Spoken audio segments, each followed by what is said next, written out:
The beautiful and vast ocean hides dangers as primal as they are unpredictable. Beneath the surface, apex predators like sharks and crocodiles patrol with silent precision, striking in ways no one sees coming. Whether soaring above waves, surfing familiar beaches, or swimming at dawn, ordinary moments can turn to nightmares in seconds. Each attack leaves scars on bodies, communities, and the fragile trust between humans and the sea. This video will uncover 6 terrifying stories of aquatic predator encounters, from a parasailing horror to a deadly morning swim, from South Africa's skies to Australia's tidal creeks. The waters off Gansbaai, South Africa, had earned their reputation as one of the world's most notorious shark hunting grounds by 2018. Located roughly 2 hours southeast of Cape Town, this small fishing village sat at the heart of what marine biologists called Shark Alley, where the warm Indian Ocean currents collided with the cold Atlantic waters. The area's massive seal colonies had attracted great white sharks for centuries, turning the coastal waters into a natural amphitheater of predator and prey dynamics. Local tourism operators had capitalized on this phenomenon, offering cage diving experiences and various water sports to thrill-seeking visitors from around the globe. Anna Petrova, a 28-year-old marketing executive from Moscow, had arrived in Gansbaai 3 days earlier for her month-long South African adventure. She had already completed a cage diving expedition and was eager to experience the coastline differently. The parasailing excursion promised aerial views of the dramatic coastline while maintaining what the operators assured her was a safe distance from the water below. Anna had signed up for the afternoon session, when the winds were typically calmer and visibility remained excellent. The morning of March 15th dawned clear and bright, with gentle swells from the southeast. Captain Willem Botha, a seasoned local with over 15 years of experience in parasailing, delivered his usual safety briefing to the group of 8 tourists preparing for the day's adventure. He explained how the parasail would lift them approximately 60 meters above the water surface, tethered securely to his boat by a reinforced nylon rope. Anna listened attentively, though her excitement was barely contained as she watched the colorful parasail being prepared on the boat's deck. By 2 o'clock, Anna was suited up in her life jacket and harness, double-checking the buckles as instructed. The boat had motored roughly 2 kilometers offshore, where the water depth reached nearly 40 meters. Captain Botha explained that they would start slowly, allowing the parasail to catch the wind gradually before reaching full altitude. Anna would be the 3rd person of the day to take the ride, following 2 successful flights that had returned without incident. Anna felt the familiar harness tug around her waist and shoulders as the boat began moving forward. The parasail billowed overhead, catching the afternoon breeze with satisfying efficiency. Within moments, she was airborne, rising steadily as the ship maintained its course parallel to the coastline. The sensation was exactly what she had hoped for, peaceful yet exhilarating, offering breathtaking views of the rugged cliffs and pristine beaches that stretched toward the horizon. Anna reached her maximum altitude and spent several minutes marveling at the panoramic vista below. She could see the boat cutting through the swells, leaving a white wake in its path, while seabirds wheeled and dove around the rocky outcroppings near shore. The water appeared deceptively calm from her elevated position, its deep blue surface revealing little of the complex ecosystem thriving beneath. What happened next unfolded with terrifying speed. As Captain Botha began the standard descent procedure, gradually reducing the boat's speed to bring Anna closer to the water surface, a massive shadow materialized in the depths directly below her position. The great white shark, later estimated to be nearly 5 meters in length, had been tracking the boat's movement and the unusual disturbance created by the parasail's shadow on the water. Anna was approximately 3 meters above the surface when the shark breached with explosive force. Its massive bulk erupted from the water in a display of raw power that caught everyone completely off guard. The shark's jaws, lined with rows of razor-sharp teeth, clamped down on Anna's left leg with crushing force. The impact sent shockwaves through the parasail lines as the shark's weight dragged her violently downward. The harness buckle strained against the sudden additional load as Anna was yanked from her peaceful descent into a nightmare of churning water and primal terror. The shark's grip was absolute, its powerful jaws designed by millions of years of evolution to crush and hold prey. Anna was partially submerged, the parasail above her collapsing as the boat crew scrambled to respond to the unprecedented situation. Captain Botha immediately cut the engine and began hauling the parasail lines by hand, assisted by his crew member Peter Jansen. Their actions created enough tension in the system to prevent Anna from being dragged completely underwater, though the shark continued its fierce grip on her leg. The predator shook its massive head from side to side, a natural feeding behavior that inflicted devastating damage to Anna's lower extremity. The other tourists aboard the boat began shouting and throwing flotation devices into the water, creating enough commotion to potentially distract the shark potentially. Anna later reported that she remained conscious throughout the attack, though the pain was so intense that she felt disconnected from her own body. She described seeing the shark's black eyes and feeling the crushing pressure of its bite, while simultaneously being aware of the frantic rescue efforts above her. After what seemed like an eternity, but less than 90 seconds, the shark released its grip and disappeared into the depths. Combining the boat crew's efforts and the unnatural situation confused the predator enough to abandon its attack. Anna was immediately hauled aboard, bleeding profusely from multiple puncture wounds and severe lacerations to her left leg and ankle. The boat raced back to Gansbai Harbor at maximum speed, while Captain Botha radioed ahead for emergency medical assistance. Anna was airlifted to a trauma center in Cape Town, where surgeons worked for 8 hours to repair the extensive damage to her leg. She survived the ordeal but required multiple follow-up surgeries to restore function to her injured limb. The incident sent shockwaves through South Africa's adventure tourism industry and prompted immediate reviews of safety protocols for all water-based activities in shark-populated areas. Anna's attack became a stark reminder that even seemingly safe distances above the water offered no guarantee of protection from the ocean's apex predators. The coastline near Jeffreys Bay, in South Africa's Eastern Cape, had been a mecca for surfers since the 1960s, when international surf magazines first discovered the area's legendary right-hand point breaks. By 2003, the town had evolved into a global surfing destination, attracting wave riders from every continent to test their skills against the powerful Indian Ocean swells. However, the same marine ecosystem that created these perfect waves also supported one of the world's densest populations of great white sharks, drawn by the abundant seal colonies that dotted the rocky shores. Daniel Mwangi, a 31-year-old surf instructor from Durban, had been making the pilgrimage to Jeffreys Bay for over a decade. His Kenyan parents had immigrated to South Africa in the 1970s, and Daniel had grown up with the ocean as his playground.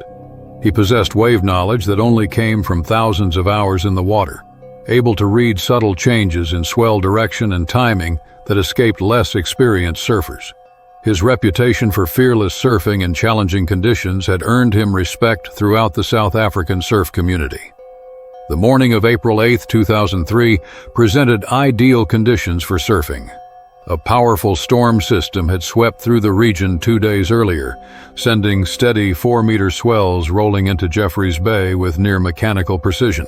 Daniel had driven down from Durban specifically for this swell, camping in his van near the beach to maximize his time in the water. As was his custom, he woke before dawn to check the waves and plan his strategy for the day ahead. The surf break known as Super Tubes was performing exactly as forecasted, with long, hollow waves peeling across the rocky point for distances of up to 300 meters. Daniel suited up in his wetsuit and grabbed his 6 feet 2 inches thruster board, a custom shape he had been riding for 2 years. The water temperature was a chilly 16 degrees Celsius, typical for autumn, requiring a full wetsuit for comfort during extended sessions. By 6:30 a.m., Daniel was paddling out through the channel, joined by only 3 other surfers who had also arrived early to beat the crowds. The lineup at Super Tubes could become chaotic later in the day, with dozens of surfers competing for the same waves. Still, these early morning sessions offered the purity of surfing that Daniel valued most. He exchanged brief nods with the other surfers, who recognized his distinctive yellow and black wetsuit. The first hour of surfing proved exceptional. with Daniel catching several long rides that showcased his technical ability and wave-reading skills. He moved with fluid precision, carving powerful turns and threading through barrel sections that would have challenged most recreational surfers. His companions in the lineup watched with appreciation as he demonstrated textbook surfing technique on wave after wave. Around 7:45 a.m., Daniel positioned himself slightly deeper than the other surfers, anticipating a larger set approaching from the horizon. He had noticed the telltale signs, a lull in the smaller waves, followed by dark lines visible on the distant swells. This positioning would give him priority on the best wave of the set, assuming he could paddle into it successfully. The first wave of the set passed under Daniel as he duck-dived beneath its advancing whitewater. The second wave was the one he wanted, a perfectly shaped wall of water that promised a ride of over 200 meters if he could make the drop. He spun his board around and began paddling with powerful strokes, feeling the wave's energy begin to lift his board from behind. Daniel could not have known that a female great white shark, measuring approximately 4.5 meters long, had been hunting in the deeper water beyond the surf break. The shark had been following a small school of yellowtail fish, driven inshore by the same storm system that generated the current swell. The unusual concentration of surfers in the water and the low-light conditions of early morning created a scenario that would prove tragically fatal. As Daniel caught the wave and began his bottom turn, the great white shark launched its attack from directly below. The predator's timing was devastatingly precise, breaching the surface just as Daniel's board reached maximum speed down the wave face. The shark's massive jaws clamped down on Daniel's torso with crushing force, the impact so violent that witnesses later described hearing the collision over the sound of breaking waves. Michael van der Merwe, one of the other surfers in the lineup, was approximately 50 meters away when the attack occurred. He watched in horror as Daniel and his surfboard disappeared in an explosion of white water and blood. The shark's dorsal fin remained visible for several seconds as it thrashed at the surface, its powerful tail creating a massive disturbance in the water. The other surfers immediately began paddling toward shore, shouting warnings while attempting to maintain visual contact with Daniel's position. Van der Merwe later reported seeing Daniel's yellow wetsuit beneath the surface, but the shark's continued aggression made any rescue attempt impossible. The attack lasted approximately 45 seconds before the shark disappeared into deeper water, leaving behind only a spreading pool of blood and Daniel's broken surfboard. Lifeguards from the nearby beach patrol responded within minutes, but their efforts proved futile. Daniel's body was recovered an hour later, approximately 200 meters from where the attack had occurred. The injuries were consistent with a great white shark attack, confirming what the witnesses had already reported to authorities. The tragedy sent shockwaves through the tight-knit South African surfing community, prompting immediate calls for enhanced shark monitoring systems along the coast. Daniel's death became a somber reminder of the inherent risks of surfing in great white shark territory, even for the most experienced watermen. The coral reefs surrounding Molokini crater off Maui's southwestern coast had been formed over thousands of years by volcanic activity and marine growth, creating one of Hawaii's most pristine underwater ecosystems by 2009. The crescent-shaped islet, located roughly 5 kilometers from the main island, was a natural sanctuary for hundreds of tropical fish species and provided ideal conditions for various water sports. However, the same nutrient-rich waters that supported this abundant marine life also attracted larger predators, including the tiger sharks that patrolled these waters with increasing frequency during the warmer months.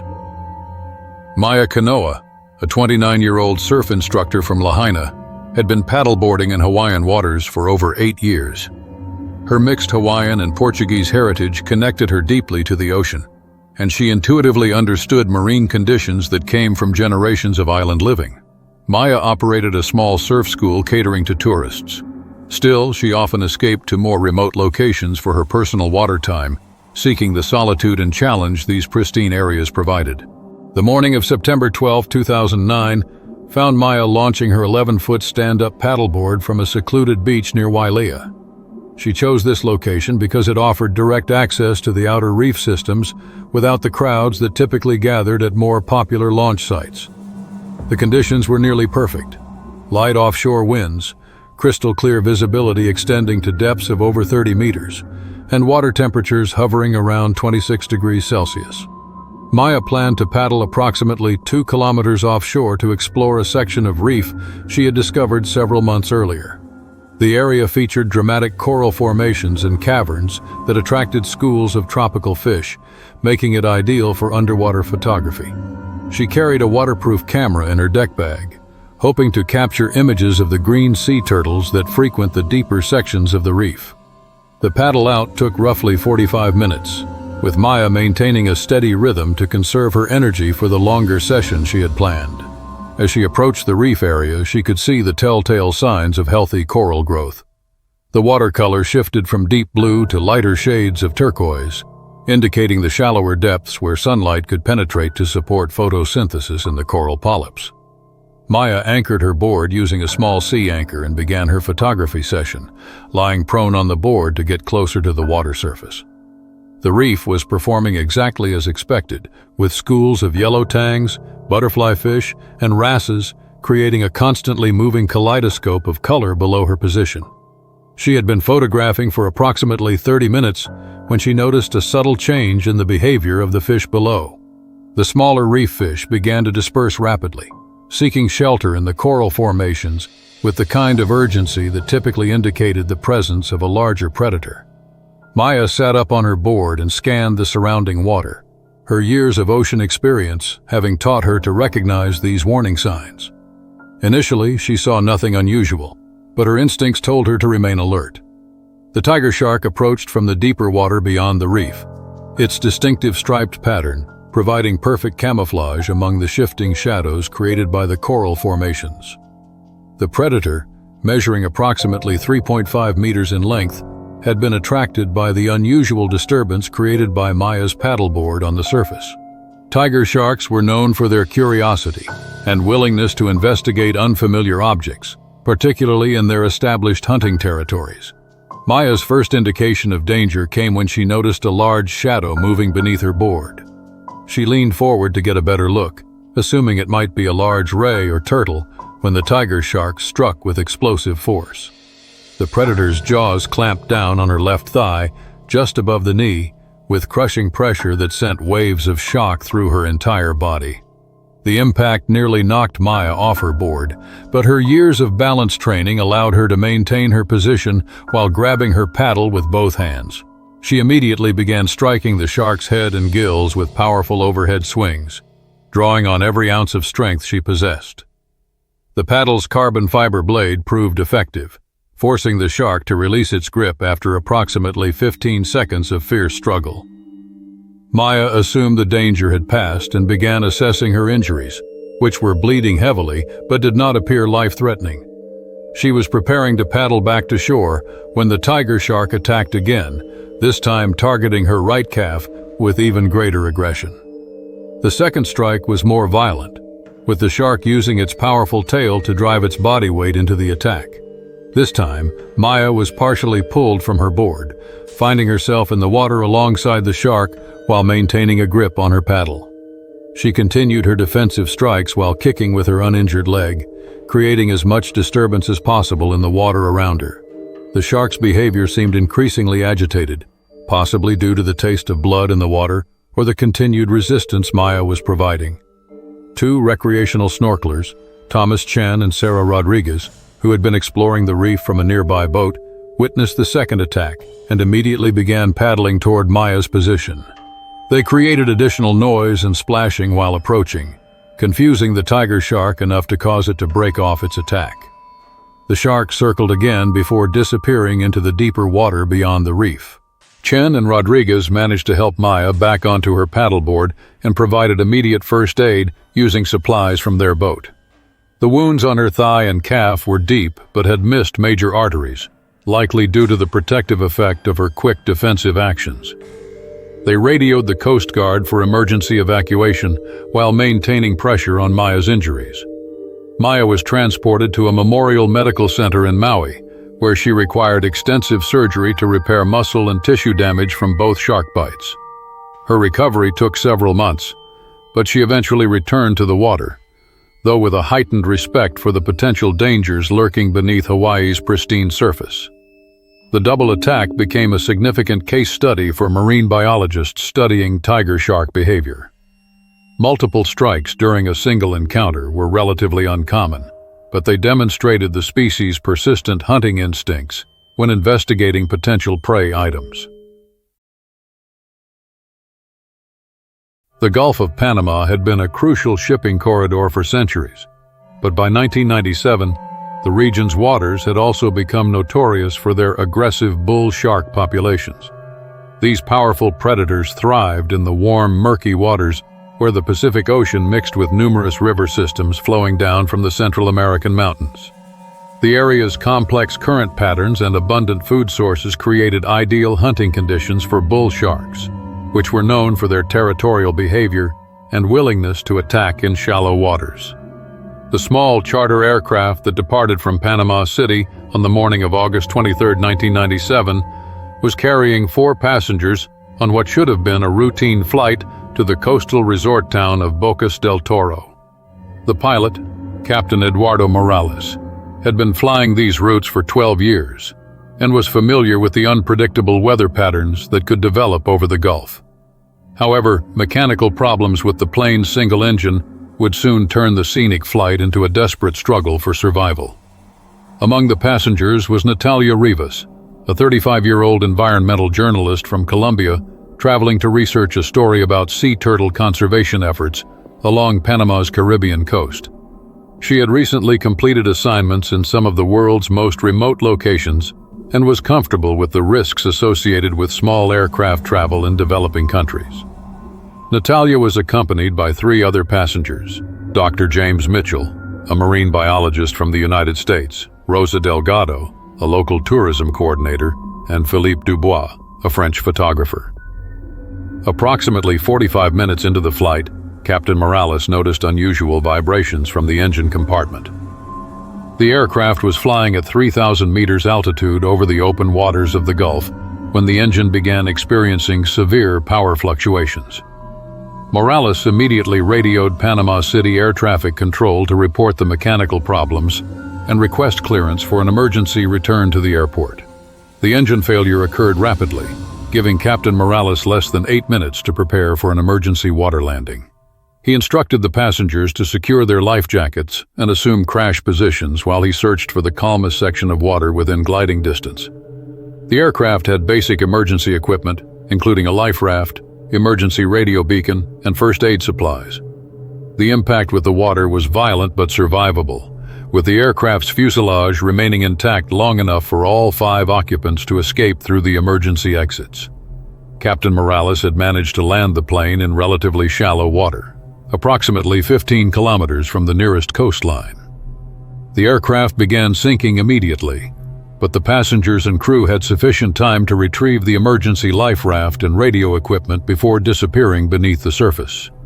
Dr. Mitchell sustained a deep laceration on his forehead during the impact, while Rosa Delgado suffered a dislocated shoulder.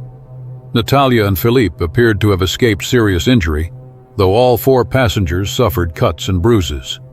Captain Morales had injured his left arm, but could operate the emergency radio and deploy the life raft successfully. The emergency beacon began transmitting their location immediately, and Captain Morales was able to establish radio contact with Panamanian Coast Guard units. However, rescue vessels operated from bases over 60 kilometers away, meaning the survivors would need to wait several hours before help could arrive. The life raft was designed to support 5 people, but offered little protection from the tropical sun and occasional waves that washed over its sides. The survivors remained optimistic about their rescue prospects during the first 2 hours after the crash. The emergency radio continued to function, providing regular updates from the Coast Guard about the progress of rescue vessels. However, the combination of salt water, minor injuries, and stress began to take its toll on the group's physical condition. Dr. Mitchell's head wound continued to bleed despite first aid efforts, while Rosa's shoulder injury caused her significant pain and limited mobility. More concerning was that small amounts of blood from their various injuries were seeping into the water around the life raft, creating a scent trail that would prove attractive to the bull sharks patrolling these waters. The first shark appeared approximately 3 hours after the crash, and its distinctive blunt snout and stocky build identified it as a bull shark. The predator circled the life raft roughly 20 meters, its dorsal fin cutting through the surface with ominous persistence. Captain Morales attempted to discourage the shark by splashing water and making noise. Still, the animal's behavior suggested it was investigating the blood scent rather than being deterred by their presence. Additional sharks began arriving over the next hour, drawn by the same blood trail that had attracted the first predator. The survivors counted at least 3 distinct bull sharks circling their position, with the largest specimen appearing nearly 3 meters long. The shark's behavior became increasingly aggressive, with several bumping against the life raft's bottom. When the largest bull shark attacked, Natalia trailed her injured hand in the water, attempting to clean a cut she had sustained during the aircraft evacuation. The predator surged upward with explosive force, its jaws clamping down on her forearm and wrist with crushing power. The impact was so violent that it nearly capsized the life raft, throwing the other survivors against its sides. The shark's grip was absolute, its rows of sharp teeth designed to crush and hold prey. Natalia was partially pulled over the raft's side, her screams echoing across the empty ocean as the predator began its characteristic thrashing behavior. Dr. Mitchell and Felipe grabbed her shoulders, attempting to pull her back into the raft while Captain Morales struck the shark with an emergency paddle. The struggle continued for nearly 2 minutes, with the shark maintaining its grip while the survivors fought desperately to save Natalia. The predator's thrashing had severed major blood vessels in her arm, causing massive blood loss that quickly attracted the other sharks in the area. Despite their efforts to keep pressure on her wounds, Natalia's condition deteriorated rapidly due to blood loss and shock. When the Coast Guard vessel finally arrived 4 hours later, they found 4 survivors and Natalia's body. The rescue crew reported that the water around the life raft was filled with bull sharks, requiring careful maneuvering to extract the survivors safely. The tragic incident highlighted the multiple dangers faced by crash survivors in shark-infested waters, where rescue delays could prove fatal even after surviving the initial accident. Powerful ocean forces had sculpted the dramatic coastline near a national park in the heart of South Africa's famed garden route over millions of years, resulting in some of the continent's most breathtaking cliff formations. The area's towering sandstone cliffs dropped directly into deep ocean channels where the warm Agulhas current met cooler Atlantic waters, producing upwelling conditions that supported abundant marine life. These same nutrient-rich waters had attracted great white sharks for generations, making the region one of the world's most concentrated hunting grounds for these apex predators. Mateo Silva, a 24-year-old adventure sports enthusiast from Sao Paulo, Brazil, had arrived in South Africa for a 3-month journey across the continent. His background in competitive diving and rock climbing had prepared him for the physical challenges of cliff jumping, and he had already completed successful dives from locations in Thailand, Mexico, and Croatia. Mateo traveled with 2 companions, Lars Andersson from Denmark and Keiko Tanaka from Japan, who shared his passion for extreme sports.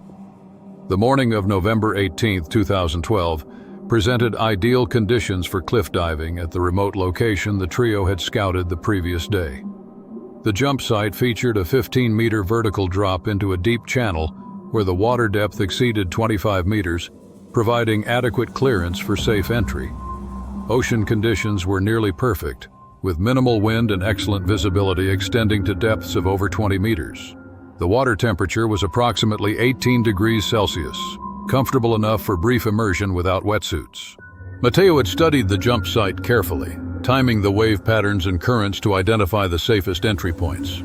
His experience had taught him to account for factors such as water depth, underwater obstacles, and potential marine life. However, great white sharks were not typically active in such proximity to shore during daylight hours. The jump site appeared to offer all the elements of a perfect dive location: adequate depth, clear entry path, and reliable exit points via a rocky ledge approximately 100 meters from the base of the cliff. Lars and Keiko positioned themselves on a lower rocky outcrop to serve as spotters and provide assistance if needed. They carried basic safety equipment, including a first aid kit, emergency whistle, and waterproof radio for communication with their base camp. Both companions were experienced in water rescue techniques and had successfully assisted Matteo during previous cliff diving sessions in other countries.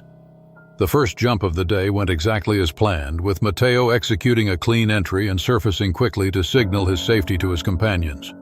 The water was refreshingly cool and crystal clear, offering excellent visibility of the rocky bottom far below. He swam to the exit point without incident and climbed back to the jumping position for a second attempt, planning to perform a more complex rotation during the descent. Matteo's second dive was technically superior to his first. Featuring a controlled backward rotation he completed successfully before entering the water in perfect vertical position. He penetrated to a depth of approximately 6 meters before reversing direction and swimming back toward the surface. As he approached the surface, Matteo felt pure satisfaction with his performance, the perfect execution that made all the planning and travel worthwhile. What Matteo could not have anticipated was the presence of a large female great white shark hunting in the deeper waters beyond the cliff base. The predator, measuring approximately 4.2 meters in length, had been following a small school of yellowtail fish that had sought refuge in the rocky crevices along the cliff face. The shark's hunting pattern had brought it into the shallower waters just as Matteo completed his second dive. The attack occurred as Matteo surfaced, approximately 30 meters from the rocky ledge where his companions were positioned. The great white shark approached from below, accelerating upward with the explosive power that made these predators formidable. Matteo's first indication of danger was a massive shadow rising beneath him, followed immediately by the impact of the shark's jaws clamping down on his torso. The force of the attack lifted Matteo partially out of the water, his body held in the shark's massive jaws as the predator thrashed at the surface. Lars and Keiko watched in horror from their vantage point, immediately recognizing a great white shark's distinctive dorsal fin and enormous size. The attack was occurring close enough to shore that they could hear the sound of the impact and Matteo's initial scream of pain and terror. Matteo's survival instincts overrode his shock and pain, prompting him to fight back intensely. He repeatedly struck the shark's snout and eyes, targeting the sensitive areas that discouraged these predators. The unnatural nature of the situation aided his efforts. Great white sharks typically prefer to attack prey from below and retreat to allow their victims to weaken from blood loss before returning to feed. The combination of Matteo's aggressive resistance and the confined space near the cliff face confused the shark, causing it to release its grip after approximately 45 seconds. The predator circled once at the surface before disappearing into deeper water, leaving Matteo floating with severe injuries to his left side and arm. Despite the trauma, he remained conscious and could swim slowly toward the rocky ledge where his companions were waiting. Lars immediately entered the water to assist Matteo, while Keiko used their emergency radio to contact the nearest rescue services. The injuries were serious, but they had missed vital organs, likely due to the shark's confusion and Matteo's defensive actions. Deep puncture wounds and lacerations extended from his shoulder to his hip, requiring immediate pressure to control bleeding. The rescue helicopter arrived within 90 minutes, extracting Matteo from the rocky ledge via a winch system. He was transported to a trauma center in Port Elizabeth, where emergency surgeons worked for over 6 hours to repair the extensive soft tissue damage. The attack had fractured 2 ribs and caused significant muscle trauma, but no major arteries or organs had been severed. Matteo's recovery required 3 months of intensive rehabilitation, but he eventually regained full function of his injured limbs. The incident received significant media attention due to the unusual circumstances of a cliff-diving shark attack. It became a case study for marine biologists studying great white shark behavior in near-shore environments. Matteo's survival was attributed to his physical fitness, quick defensive response, and the rapid medical intervention provided by his companions and rescue services. By 2001, the remote tidal creeks of Australia's Northern Territory had remained largely unchanged for millions of years, creating pristine wetland environments where saltwater crocodiles ruled as undisputed apex predators. The Adelaide River system, located approximately 60 kilometers southeast of Darwin, featured hundreds of interconnected waterways that provided ideal hunting territories for these ancient reptiles. The region's combination of tropical climate, abundant fish populations, and minimal human development had allowed crocodile numbers to recover dramatically following protection efforts implemented in the 1970s.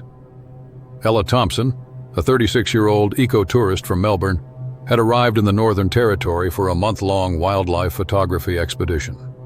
Her background in environmental science and passion for documenting Australia's unique ecosystems had taken her to some of the continent's most remote locations. Ella was particularly interested in capturing images of the interface between terrestrial and marine environments, making the tidal creek systems an ideal subject for her research and photography work. On March 7, 2001, Ella camped at a secluded site along Lambell's Lagoon, a tidal creek connected to the larger Adelaide River system. She had chosen this location specifically for its isolation and the pristine condition of its mangrove forests, which provided habitat for numerous bird species and served as nursery areas for various fish populations. Her camping companion, David Chen, a wildlife biologist from Perth, had warned her about saltwater crocodiles in the area, but assumed that her scientific background would ensure appropriate caution. The previous evening, Ella had observed several large crocodiles from a safe distance while photographing from the creek bank. She had documented their basking behavior and noted their impressive size, with the largest specimen appearing to exceed 5 meters in length. However, her observations were conducted during daylight hours when crocodiles were typically less active, leading her to underestimate their hunting behavior during dawn and dusk. Ella's plan for the morning involved an early swim to reach a small island approximately 80 meters from her campsite, where she hoped to photograph nesting water birds from a unique perspective.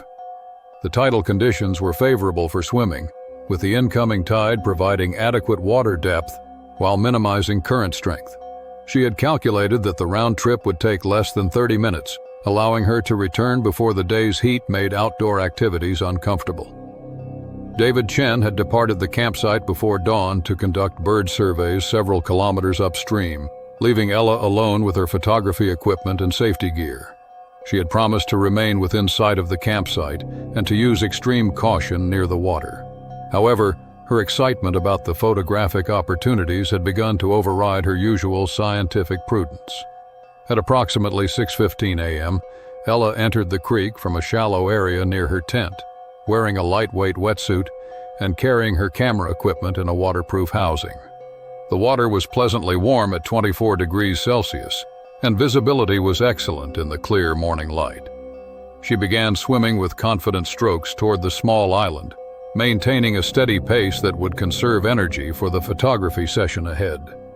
Ella failed to recognize that her chosen swimming route passed directly through the established territory of a massive male saltwater crocodile that measured over 5.5 meters in length. The ancient predator had been resting in the shallow water near a submerged log, perfectly camouflaged among the debris and shadows created by overhanging mangrove branches. Saltwater crocodiles were known for their ability to remain motionless for hours while waiting for prey to approach within striking distance. The crocodile's attack was swift and devastating, occurring when Ella was approximately 40 meters from shore and completely isolated in the middle of the creek. The reptile launched itself from the shallow water with explosive power, its massive jaws clamping down Ella's torso with crushing force estimated at over 1,500 kilograms per square centimeter. The impact drove her completely underwater, where the crocodile began its characteristic death roll behavior. David Chen, who had returned early from his bird survey, witnessed the final moments of the attack from his position near the campsite. He observed the massive crocodile surface briefly with Ella's body before disappearing into the deeper sections of the creek. His immediate attempts to locate her proved futile, as the predator had already moved to a secluded area to continue feeding away from potential disturbance. Emergency services were contacted via satellite phone, but the remote location meant rescue personnel required over 2 hours to reach the site.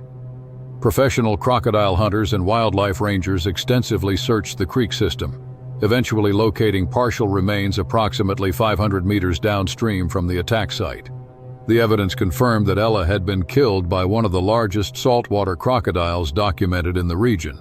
The incident prompted immediate reviews of safety protocols for researchers and tourists working in crocodile-inhabited areas. Ella's death was a stark reminder that saltwater crocodiles remained one of the world's most dangerous predators, capable of attacking with virtually no warning in their established territories.